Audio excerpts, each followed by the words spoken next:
ஹரே ராம ராம ராம ஹர ஹரே ஹரே கிருஷ்ண கிருஷ்ண கிருஷ்ண ஹர ஹரே.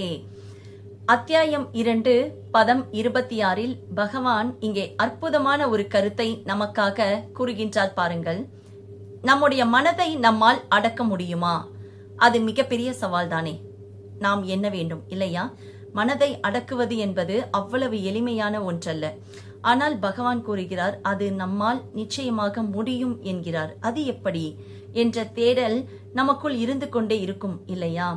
ஆனால் அதற்கு அவர் ஒரு கருத்தை எவ்வளவு அழகாக கூறுகின்றார் பாருங்கள். நம்முடைய ஆன்மாவை முதலில் நம்முடைய குழந்தையாக எண்ணுங்கள்.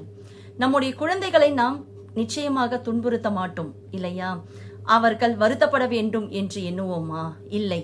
அப்போது எந்த அளவிற்கு ஒரு குழந்தையை நாம் பராமரித்து நல்ல விதமாக வளர்த்து ஆளாக்க வேண்டும் என்று எண்ணுகின்றோமோ அதே அளவிற்கு நம்முடைய ஆன்மாவும் நம்முடைய குழந்தைதான். அதன் மீதும் நாம் அக்கறை கொள்ள வேண்டும். அதை நாம் துன்புறுத்தக்கூடாது.